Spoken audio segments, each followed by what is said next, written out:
Welcome to Grown Men Chopping It Up. This your boy J.R. Rydha, and I'm with my ace, Kerry. I say Kerry with a K. This is a safe place for a grown-up after dark talk. We'll give you a few minutes to put the kids to bed. Because it's 21 and over. Alright, let's get to it.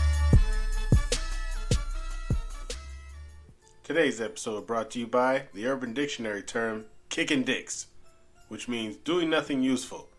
I was kicking dicks all day instead of working. Who the fuck thinks of this shit? Wow, this made me cough. I ain't doing nothing kicking dicks. I never heard of that. I never heard of that one. I don't even know where it came from. We have one at work called "fucking the dog." Oh shit! And that's when you supposed to be working and you just fucking the dog all day. I heard of screwing the pooch. Like when you really fuck up. Man, I really screwed the pooch that one. So what's been going on with you? Trying to get over a stupid cold. You know, I got a little cold twinge in my throat too. I think it's because I hugged my son. Yeah, Give it to me. You shouldn't be hugging boys. Yeah, fuck that shit. You shouldn't be hugging little boys anyway. You're 8 years old now. No more hugs. No love for you anymore. No love for you. We got a good show today, right? Yeah, we got a great show today. Today is the one that's going to break all the records. It's true. Everybody going to learn today. Somebody walked up to me and started laughing. And I was like, what are you laughing about? And they were like, that last show? You boys are crazy. And I just thought that was the funniest thing in the world. Yeah. And people don't know it's not like it's scripted. It's just, it's regular talk. Just, grown man chopping it up. With the occasional grown woman. So you want to start this show off? All right, I can start this one off for the fellas. Okay. Now, my topic is about the biggest lies about black male and female relationships. These are the biggest lies. The biggest lies. Biggest fucking lies. Now, the first lie is black marriages don't last. Black marriages don't last. That's a goddamn lie. There's thousands of couples each year that celebrate anniversaries of 50 or more years. Don't they say, isn't marriage like 50% don't work? Yeah, but we have to look at who takes those statistics. True. But I think the ones, people, even the census, the census doesn't really come to your neighborhood. So I think they got our counts all wrong.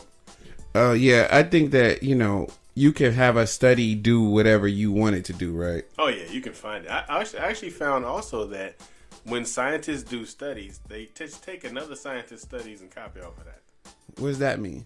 That, if I say 100% of people get dicks in their ass on Saturday back in 1970, some new scientist this year will find my study and go, hey, 100% of people get dicks in their ass in 2016. It's really weird that you would use dicks in your ass as the study that you want to quote. It's the residual from the last podcast. Did you try a strap-on? I certainly did not. Oh, okay. Fuck no. The number 2 is black relationships are only about sex. Now, sex is a critical component of any relationship, and I think it's really when people say black people are oversexed or sexually hungry, I think it's because the men kind of sometimes use it as an introductory tool to show vulnerability. Like, once I get you naked, then we can talk about life. So, I never heard of that one. You want to get her clothes off, and then you got her at her most naked state, and then y'all can talk about how things are. Let me show you this dick first. That's what pillow talking's about. Right. You talking on the pillow. Yeah, way too many people do that. Yeah, way too many. Next one is black relationships are filled with arguments, hardship, and pain. Nah, that shit sounds right on. I think you described my last 17 relationships. I think it's possible to have a relationship without dramatic occurrences. Whoa. You talking about with a black woman? Yeah, with a black woman. I just wanted to double check. You talking about with a black woman? Yeah. I think it matters her upbringing. It doesn't really matter yours. But it matters more hers, what she's been through.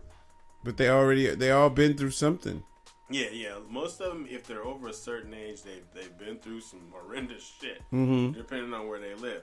But what I found is that if you want to avoid a lot of that argument, hardship, and pain, you have to learn how to fight fair and have no low blows, which is not guys. We don't really do low blows. Women you'd be arguing about, changing the channel on TV, and she'd be, that's why your dick is little. It has nothing to do with the argument. So every time you guys get in an argument, she tells you how little your dick is. Yeah, not me, though. No one's ever told me that. Never in your life? How mad they've been, I could have done anything in the world. No one's ever said, hey, your dick is little. You never got that at the end of an argument? I never got that really at any kind of argument or disagreement or anything. Because it's like, I'm going to talk a lot of shit, but that nigga, fuck yo. I remember when this one girl broke up with me, she told me that we didn't have sex enough. But I thought I was being respectful. Right. I mean, you're trying to not be hungry. Right. My bad. I was like, I could have treated you like a whore. I was totally could have did that. Right. You didn't pull my hair. Yeah. Okay. Because it says to make sure that what you're fighting about is really what you're mad at. And that way you may curb some of the hardship and pain. Yeah, that's true. It's like, especially when your relationship is over. You start to argue about stuff, like you could say turn left, and because she don't like you right now, turn left. It's fuck you. I'm not turning left. Well, if we don't turn left, we're never gonna get to the destination. And then you try to prove a point by saying, okay, I'm not gonna tell you how to drive. Let's see us get there, and you never get there. Right. You driving around in circles when you could have just turned left. That's one of the things. One of the things I've always been afraid of having at the end of a relationship is that come to Jesus moment, where you sit there and tell each other everything that you did. Yeah, that's the biggest trap that they have ever created. Never will I have one of those. Never. If your girl walks in a room and she say, "Let's have a truth talk," hit her in the throat. Donkey kick her and run. Yeah, I think if most people had a real truth talk, they would no longer be in a relationship. Yeah. Because all them times you thought of that mean shit about her and the food you didn't like and the way she smelled that other day, it's all going to go bad. When you guys were walking down the hall and you want to punch her in the back of the neck. Right. Everyone's had that moment. And it'd be something uncalled for. The thing that be tripping, I think that the thing that be the biggest is when you are, when you tell her or, you tell the person you're dating to do something and you're only telling them for their well-being. Yeah. It's like you're not telling them because you just woke up and you want to tell somebody what to do. You're telling them because, you're trying to look out for them. Yeah. And they don't do it. And then whatever it is comes back to haunt them. Wow. And when they could have just listened. And they just could have listened. I mean, the fact that our brains work at such a higher, a higher caliber and the synapses fire like pow, pow, yeah, pow, pow. I mean that women should be able to take when a man says, and but with the lower rate of processing, right, that sometimes I know those type of things are difficult. Yeah, we got to say it at a frequency where they can understand, like a dog whistle. Yeah, or like dolphins. Something just, loud and high pitched. Right. Maybe Mariah could, translate it for us. Somebody. All right. Next one is, all black men cheat on their partners. They do. Yeah, that's what the article says. It's so widely accepted that it's not even disputed. Everyone believes, they don't just say black men nowadays. They say all men cheat, whatever. They do. Now, they say monogamy is hard, but we can conform to it with the love and support of a black woman. Yeah, it's not true. It take more than that. Yeah, it take way more than that. Like jail. Part of the problem, they say, is a myriad of social and environmental forces that don't support strong black role models. They don't. Yeah, they don't. I mean, nobody, even like, I don't know, as you get older, when you're in your late 30s, 40s, whatever, but when you're in your 20s, none of your friends support you being like monogamous. Right. I just was on the phone with somebody and they were in a relationship and they hooked up a friend of theirs who got into a relationship. that person did not know how to balance a relationship. So they put all their energy and time and everything into their dude. Well, when their relationship was over, they tried to come back to the friend, and the friend is like, well, you haven't been there for me for years. Wow. And now all of a sudden, because you're single, now you want to go out and kick in and blah, blah, blah. Do that whole stuff. Yeah. So it's just like, I always tell people, I foster all my relationships. You know, if I'm in the hospital and I'm sick, there should be a whole bunch of people there because I foster every relationship, right. Not just one. Yeah. Whoa. And they say for black men that we cannot allow ego and insecurity to push us to live up to the myth of the black super stud at the expense of our relationships. Well, I think being the black super stud that I am, it is not just a myth. It is reality. Yeah. And we push that from the times that they're kids. Like, and an auntie will come up to your 6-year-old and be like, "Oh, you're going to have a lot of girlfriends when you grow up." And then they won't tell that to the little girl. They won't tell your little girl, "Oh, you're going to have a lot of boyfriends." Nobody says that. Oh, you're going to suck a lot of dicks. You're going to be in so many rooms, you'll have a dot on your forehead. Yeah. Nobody ever says that to the girl. Like, oh, you're laying down there playing. Oh, you got such a nice arch in your back. Guys are going to pound that out. Here, let me give you lots of lollipops so you can practice sucking. Because you're going to need it. But that's mean, no, if you have a little ugly daughter, they'll be like, oh, you better be good at math. But nowadays, ugly girls do have an outlet, lesbianism. Yeah. Before, they didn't have that outlet. Yeah, they were just ugly. Yeah, because our fat girls back then, we got to abuse them. But now they get a girl, and we don't have them to abuse them. Yeah, they definitely find somebody that's going to pay a whole lot of attention to them. And they give them a lot of attention, too. Let them look somewhere else. They're getting smacked. Yeah, them lesbians are tough. I don't know what they thought they were trading it in for. Some lefts and rights. The last one is black women can't hold relationship together because they're too domineering and demanding. I think that, somebody asked me that question too about, strong black woman and blah, blah, blah, blah, blah, blah, blah. And I've said that, in order for somebody to be considered strong or whatever, it doesn't matter black or woman or man or strong. You just have to be secure with who you are. Mm-hmm. So, I don't know, that myth behind that, I think it's kind of crazy. It is. Because even though black women are known for strength and determination, they're also dinged for it. Because men enjoy having an independent woman who has, a lot going on. But once the relationship began, he wants the woman to submit and be part of his vision and his dream. So you're attracted to the strong woman, but then once you get her, it's like, okay, let me play the front now. It's cool. Right. I mean, you can only have one driver. Yeah, exactly. Cars don't come with 2 steering wheels. No. But, I mean, the whole thing about submission, right? Some people like to pull up, the whole submit thing. And they like to throw out that as biblical and things like that. But there's 2 parts to that biblical part about being submissive. Mm-hmm. Is that the woman has to be submissive to the man, but the man has to love the woman like Jesus loved God. Yeah. So that's a bigger task than the first part, because all she has to do is be submissive unto you. Right. That's the easy part. Yeah. The hard part is for the man to love her like Jesus. Wow. Love God. That's a lot of love, too. I mean, that's a lot of love. I don't know any men that love like that. But that's what I'm saying. I think that if you want to use the biblical part, you got to use both parts of it. Mm-hmm. And so if you are using, but then when people say be submissive and all, they want a submissive woman. And Plies was on the radio and he said he wanted a geisha. And then the girl asked him, do you even know what a geisha is? Like, he didn't really know what it was. Oh. He just seen it on, he just thought like that submissive kind of woman.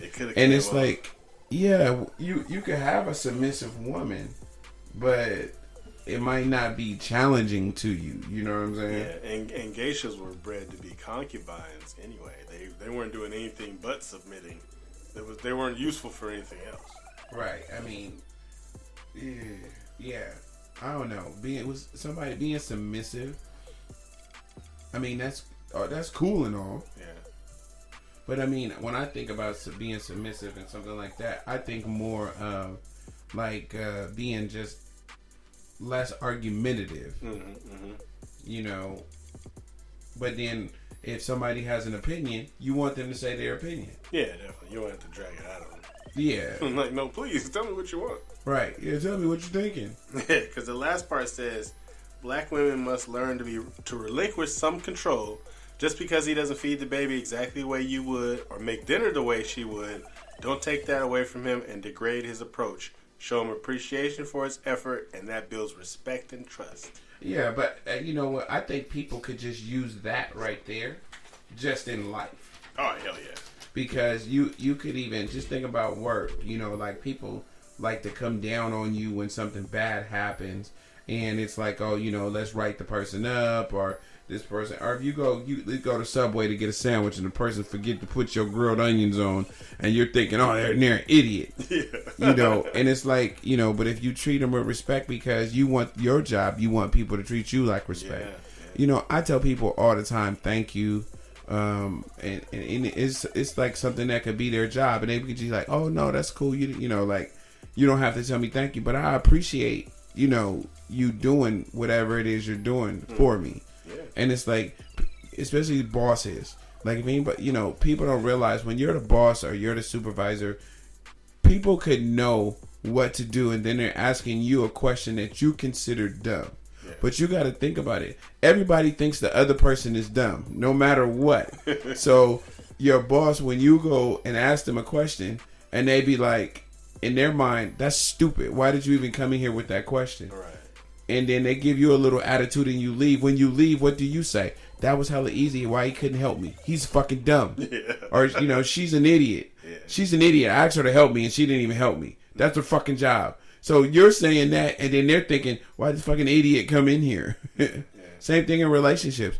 If you didn't burp the baby and she's like, oh, why dumbass didn't burp the baby? And you're like, dang, why she couldn't help me and just burp the baby for me? Right. I've been doing all this all day. This is the one thing that I missed, and she can't even help me. Yeah. You can't take what they've been through that day for granted because of what you've been through that day. Yeah. It's like when you're in certain positions, and that's with the whole submissive thing. If you're in a relationship and your girl is being submissive to you, then you have to be a great leader. Mm-hmm. So she'll have a reason to submit. Yeah. You know, I think if you have a proven track record of success, just like a politician, then somebody can believe in you. Yeah. But if all you do is sit on the couch and smoke weed and play Xbox, you know, all you do is Saturday night, you turn up with your girlfriends, that's nothing to put your faith in. Mm. How can somebody follow that? Nobody's signing up for that shit. Yeah, who wants to sign up for that shit? All right, let's bust into my next topic. All right. So my first topic is, how can a woman know if she's bad at giving head? What's the signs and how does she get better? Because I think a lot of women don't realize you're really bad at sucking dick. Yeah, because a lot of us don't tell them. Yeah, a lot of dudes don't tell them because you don't want to discourage her from sucking your dick. Yeah, and that's the number one thing. Because right. If you have any correction or something, some of them take it so hard, like, well, fuck, I just won't suck your dick. Right, yeah. And you're just like, I want to tell you in a way that make you able to suck my dick at a great rate so I could enjoy it. Yeah. Because dudes, we take not directions as far as eating pussy goes. Oh yeah, all day. You know, if we're doing something that's totally wrong, you know, a girl can make a correction in action. Yeah. You know what I mean? She could be like, no, don't do that. Do this like this. And the guy doesn't get mad. Like, right. Oh, I'm not going to eat your pussy no more. You know? But women, you try to give them that. And this is the number one thing. You cannot suck all dicks the same. No. Whatever technique you used on Billy doesn't work for me. You know, you kind of got to go off a couple things. You got to go off body movement. Mm-hmm. You got to go off, you know, how my body's expressing it. Yeah. And you need to learn your dude. Yeah. I just think it's right. So, first person came back and said, not sure. Watch porn with white girls in it. Oh, shit. What do you think about that? You know, that might be a myth, too. You think it's a myth? it might be a myth more now than it was when we first started watching porn. Because back, let's say 10, 15 years ago. Okay. White girls probably sucked the best dick 15 years ago. Okay. But I think black women have experimentally caught up. Because back 15 years ago, black women didn't take it in the ass either. Okay. White girls took it in the ass. So that was the number one thing. Dudes like, shit, white girl do anything. But now it's like, a black girl will do anything. Okay, but do you think that's because the taboo part of sex has kind of been removed? Yeah, I think, it's probably a whole different topic. I think all of our inhibitions have been taken away now. Okay. There's nothing off limits anymore. Well, to some people it is because, to me, I mean, I've been getting a lot. I mean, you won't take a dildo in the ass, so there's definitely some room for you to do some a lot of room. A lot of room for me to do some shit. But I think society at large, I mean, they try some everything now. It's like, you know. But just now with the internet and everything, I think people have always done these type of things. Yeah. I just think that it's just now more, you know, you can pretty much Google anything. Yeah. But I think that's one suggestion, watching porn with a white girl. And if she's not whatever. If she's not whatever language this is. Aversion to white girls. Okay. Okay, the next one is he's not making any noise, doesn't seem turned on. Dick is a limp noodle. Oh, shit. Also, when he doesn't ask for it or want you to do it again, could also be a sign. I would say you can always ask a friend what they do, watch porn movies to see what they do, and ask him what he likes and what turns him on. Yeah. He has to help if he wants her to improve. Every man is different. That's exactly. True. Yeah, I don't think you should ever have to ask to get your dick sucked. You just slap her in the face with it. She should know what you're doing. I think so. I think people just get lazy in relationships. Can I get some head? Yeah. I mean, I think there's a lot of married dudes don't get head at all. Yeah, they be dry in the motherfucker. Yeah. But the thing about men is we will think about the last time. If I ain't ate her pussy in a while, we'll think, oh shit, I need to eat her pussy. Right. But I don't think women think that. They don't think, oh, I haven't sucked his dick in a while. They'll think, he hasn't ate my pussy in a while. He needs to eat it. Yeah. They're not thinking, oh, let me suck his dick because it's been a while. They have to almost be reminded without being told or reminded, because then it's like it's robotic head. It's like, I'm gonna give you head because you want me to. Then It doesn't mean the same. I mean, it's just like as dudes. I think dudes and women. Most people I know who are in relationships like that, they have just chose poorly. Yeah. You know, they had the girl or they had the dude that was a freak, but they decided to go with the person that they thought was a little bit safer from some stupid rule book that we don't even know why it exists. Yeah. So you made your choice based on that. You know, like, oh, she's going to be a good mom and da-da-da. But how the fuck can you make a good decision in your 20s? Yeah. You didn't know. You know, you didn't know, or, you know, what you really needed long term until the girl that was sucking your dick every day was the one you should have chose. Definitely. But you didn't. You chose the one who, you know, who you thought was a good girl. And she didn't actually like sucking dick. Yeah, she just did it to get you. Yeah, she just did it because for maintenance. Because I think the best women that are best at giving head are the ones that love it. Yes. I mean, they're you know, they trying to do some shit with the ones that just take it serious, like as a mission. Yeah. Like, you know, I want to, and that's it. I think the key to it is the girl who says, or even the guy who say, because I'm sure I take the shit serious. Yeah. Like, if I'm going to eat the pussy, I'm going in. Right. Because that's what I'm there to do. Mm-hmm. You know, and that's the attitude she needs to have. But like I said, those girls are the ones that she did that, and it was great. But in our mind, we were like, oh my God, that's too much. Who else has she did this for? Who gives a shit? Right. We were just young and stupid. Our brains were not even developed. Yeah, because I know with my ex, you know, she would like suck it like a robot, which was fucked up. I was glad she stopped. But the last time she did it, she's like, why is it taking so long? It didn't take other guys this long. Wow. So I was like, you know, I mean, I already wanted her to stop, but that helped a lot. I was like, well, shit, you know, I'm I'm not other guys. Wow. You suck at this. Right. You suck. It didn't take them long because they were trying to get it over with. They were mad. Dude, that's really fucked up story. Yeah, it does. All right. Next one. He never comes from head. He isn't into it. Hey, practice makes perfect. Yeah, keep trying. Shit. Right. Yeah. I mean, I think if you have the attitude as a guy or a girl, like, this is the person I want to be with and I want to please them. I mean, if you don't have that attitude, why are you even with the person? You know, like, I mean, if your girl got good head, it make the little basic shit exciting. Yeah, it does. We going to Tahoe. Oh shit! I'm getting my dick sucked in the snow. Right. We going to Vegas. I'm getting my dick sucked in the desert. You know what I'm saying? Like, it makes basic shit. But if you guys don't have a healthy sexual relationship, it makes trips not even really worth going on. No. If you know that you finna be somewhere 4 days with your girl, you ain't finna get no head. Y'all ain't finna really have no sex, really. Y'all just finna be acting like, you know, y'all got pictures that look like y'all had the greatest time ever.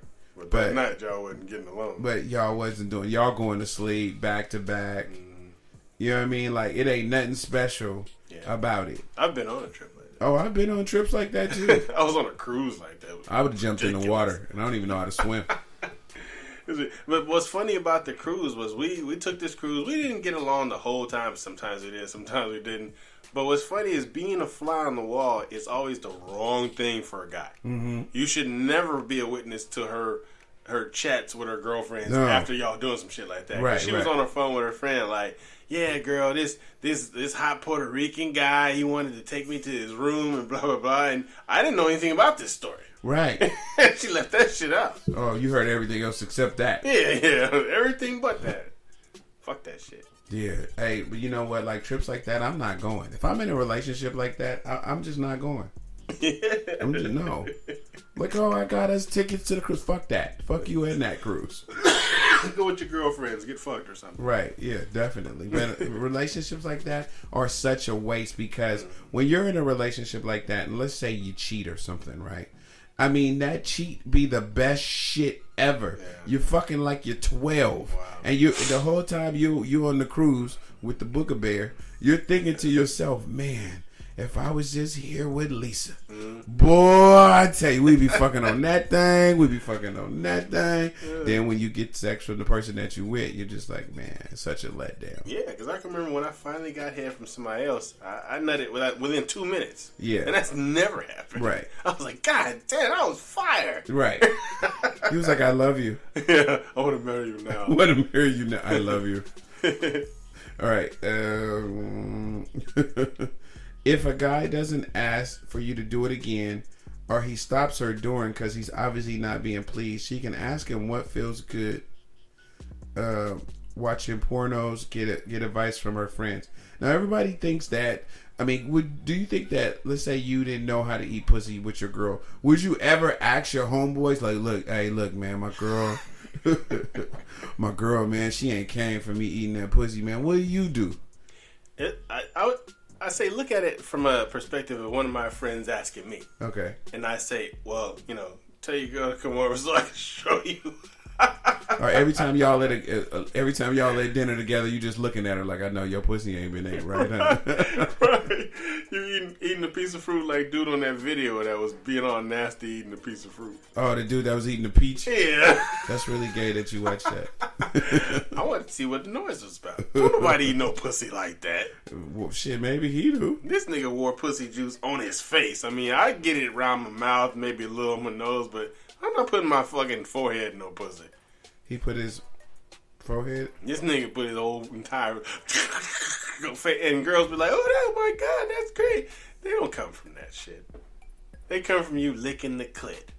That other shit. Not everybody though. Not everybody. See, that's what I'm saying. That's what. See, you just like the girls in there. I don't think nobody came from him rubbing his face around me. But but some women don't like for it to be open. They like they want you to lick everything. Yeah. So that's the peach guy. Yeah, but if you lick a labia, she's not coming. She could be so turned on. Yeah, some women don't actually come from clitoral stimulation anyway. It's penetration. Right. So, I don't know. Yeah, I ain't put my face in that shit. That's basically what you're just trying to let everybody know. Yeah, I don't get my ear in no pussy. Nasty girls share techniques with each other. Do you think that's true? Yes. So, do you think women talk to each other about what they did? I do. What do you think about the whole new age thing? Like, was it Superhead with the hands, and they make it go into the rotisserie movement? I'm gonna tell you right, motherfucker. Now that technique works. God damn, that technique works. But not if you have a little dick. To my little dick brothers out there, she can't use two hands on your shit, and you give that shit up. You can't do that technique with one hand. Well, she could do it with like 4 fingers. Yeah, two fingers. If she has little hands. Yeah, little hands. But that motherfucking technique, god damn it.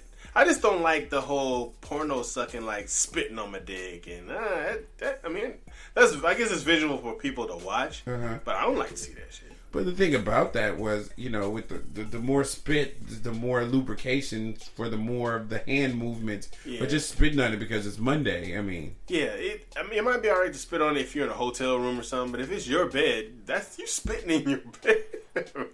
I think you're overthinking it. All that spit, somebody gotta lay in the wet spot. Yeah, true. That's why you gotta. The rule is that's why you always gotta lean over to her side of the bed when all this shit's happening. So when you finish, you roll over to your dry side of the bed. Yeah, or you can do it in the middle, and then you'll have a barrier for when she tries to come hug you. You'll be like, you're in the wet spot. And then you see how much she really likes you, but how long she stays in the wet spot. Like that shit be cold afterwards. Ooh. Burr. So yeah, that's my topic. So I don't know. I think the thing, especially like as I gotten older, right? You have a few rounds during sex, and then you're sitting there trying to relax, and you've come a couple times, and then she wants to give you head then, and she's expecting you to come after you've already bust a couple. It's like, you might be there for a minute. Chamber's pretty empty. It isn't like when I'm in my 20s where it just reloads every fucking 10, 15 minutes. These bullets take a while to reload. Settle in, baby. Yeah, but I'm like, I enjoy the effort. But that's what I'm saying about learning your dude. Women, I think this is the number one key I'm going to give all you women about giving men head. Watch out. This is it, and this is all. If you want a man to be happy during oral sex, you have to start with oral sex. Now.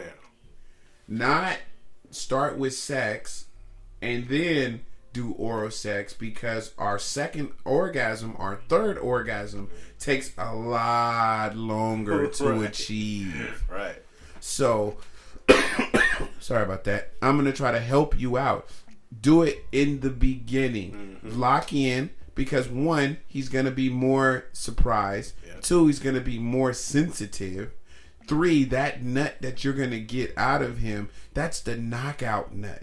If you want it, you get it. But we know that you guys want yours too. Yeah. So that's the reason why you want to make sure you get some action. Yeah. But I'm saying about pleasing your dude, start off with the head. Yeah. And you know what? Take it serious. Part 2. Grab the dick firmly. Softly holding the dick does nothing for us. Exactly. Grab it like you mean it. We can feel that. That's the sin. What you're doing is simulating a vagina. Yeah, don't Tinkerbell my dick. Grip it. The harder you grip it, and then give it a little bit of pull. Just grip it at the base, a little bit of pull, then start giving head. You do that, we will achieve orgasm. Greatness. Orgasm from head is 15 to 20 times more intense than if you have a orgasm through vaginal. Yeah. The reason is because you don't have control as the guy. Yeah. You're relinquishing control, so then you can focus. When we're having sex, we're focusing on having sex. We're focusing on not coming, so that our minds are totally engrossed in what we're doing. We know we can feel the nut when we're having sex, way before it comes. Right. We can feel the little tingle in the butt cheeks. We know that it's coming, but from head, it's being pulled out of us. Wow. and it's a total different orgasm. Completely. And the thing for me is I can recover from an oral sex ejaculation faster than I can from penetration. Right, and it's because you're so turned on. Yeah. Because she just nutted all, you nutted all in her hair, and she swallowed it and looked up at you like, now what? So you turned on. You like, shit. Let me put in some work. Yeah, and you got all your energy because you didn't expend any by fucking. Right, but the orgasm is, I would say, 10, 20-fold. Now, there's some guys who are going to disagree. Yeah. They're going to say, no, this from this, and that's because these are control guys. Yeah. These are control freak guys, and the reason why they're not enjoying the from head is because they want to be in control. Yeah. But dudes, I'm telling you, relax. Let her have total control. Mm-hmm. And when I say relax, it's like almost like when you're going to get a massage. Yeah. Put your hands on the back of your head. Mm-hmm. Put your seat back, 2 pillows, and just relax your mind. Don't think about shit. Use that as your away moment. Mm-hmm. That's head. Yeah. When you're thinking about, oh man, what's going on? No, fuck that. Yeah. Hands behind your head, that's 2 pillows, and don't move. Don't touch nothing. Let her go to work. But she has to take this shit like it's a job. Like she's sucking this dick in order to pay the rent. Like she's trying to get your tax return. Like she's trying to get your tax return. All right, that's it. That's my topic. What's your next one? That's some funny shit. Well, I can either go into the mistakes men make in relationships, or I got a short rant. Let's just go into the rant. All right, we're going into the rant. And this is not something I really like to talk about. Okay. Percentages and bullshit. Uh-huh. But this particularly made me upset. So this is my writer's rant of the week. Okay. It says 48% of black female teens have an STD. Ooh. Ooh. And that's pretty big. And this is from the book by Dr. Jawanza Kunjafu, and it's called Raising Black Girls. Now, she says 48% of black female teens have an STD, and the leading cause of death in the black community is what? What would you guess it was? Bullets. That's bullets by police, right? Yeah, police and bullets. Doctor says it's abortion. Wow. Each day, 1,786 black children are aborted. Wow. That's a lot of motherfuckers. Wow. I mean, wow. And what she's saying is it's because black girls start puberty at approximately 8 years, 9 months, years old. White girls started at 9 years, which is a year later. And then black girls start their period at 12. Okay. At the earliest. White girls start at 13. So what the doctor is saying, that it's a combination of puberty, periods, body type, what you eat, diet, and that kinds of things, and what our people are being exposed to. Because once you have puberty and those things go on in your body, I'm not a woman, so I can only speculate. Right. It's just that when those things go on, and our black girls are subjected to so much already, that it seems like some of them are in a rush to have sex. Okay. So they're trying this stuff a lot more often. So the end percentage is 52% of black pregnancies are aborted. That's crazy. That's over half. Man. And considering how many kids are out there right this second, right, that's a lot of goddamn kids. Yeah, and then you think about like all the kids that are, these young kids that are murdered. Yeah. I mean, Oakland averages 100 homicides. Richmond's 100 homicides. You know, Vallejo 50 homicides. San Francisco 100 homicides. I mean, you're talking about thousands and thousands of kids being taken out, yeah, that aren't really being replaced because, you know, abortions, yeah, and wow. And that whole percentage of 48% of our female teens, that means, and you know, some of them have taken the pledge of virginity and whatever. But what the doctor found is that they can still be virgins, but they do have oral sex and anal sex and still, you know, keep their V card. Wow. But they're into that other stuff, which gives them the STDs. That's just crazy. It is. It's like they're trying too hard. And that's what we were talking about when, you know, the inhibitions are gone. Right. Because everyone talks about it so freely, and, you know, the gay lifestyle is so wide and open. It's like, hey, you know, don't make fun of them. It's almost like you can't tell your kids not to, because then they say, oh, you're judging your children. They're my motherfucking children. Right, right. And, you know, the thing is that I remember dropping my daughter off at school, and there's like groups of girls hanging out, and she'd be like, "Oh, that's the lesbian girls," and I mean, and it's like, you know, these are people, like I'm dropping my kid off. These are other people's kids. Yeah. You know, it isn't like this is some foreign, you know, thing. These are, you know, hey Billy, that's your daughter. Yeah. You know, and what does it mean to be a lesbian or gay in middle school or high school? Like, what does that mean? You know, like that you have, you know, you have friends that are gay. Yeah. What does that mean? You know what I'm saying? Like, it's how can you be something at that age when you don't even, you know how to wipe your butt yet? Yeah, you don't understand sex. Period. I mean, that's not even something that's on your mind, and yet you're gay. It's just right. ridiculous. I mean, we're old as we are, and we're still, you know, educating people on the show. Yeah, yeah. And the weird thing is, there are gay children's books. I found one in our, you know, in our small library that we have in the room, and it's like they had already read it. I didn't know it was in there. Oh, so is that what helped you come out the closet? Yeah, then I finally told him, hey, I take dicks in the ass. Hey, man, that's a crazy rant, man. But, hey, let's wrap the show up, man. That's some numbers to think about. Thanks, y'all, for joining us. Hey, until next week. All right. Peace. So that concludes our show tonight. We know there's a lot of podcasts you could be listening to. And should be listening to. So we thank you for riding with us. I'm J.R. Rydha. And I'm Kerry with a K. Make sure you look us up on Facebook or Instagram, or get at us on grownmenchoppingitup@gmail.com. That's spelled out GROWNMENCHOPPINGITUP. And remember, everybody kneeling ain't praying. Peace.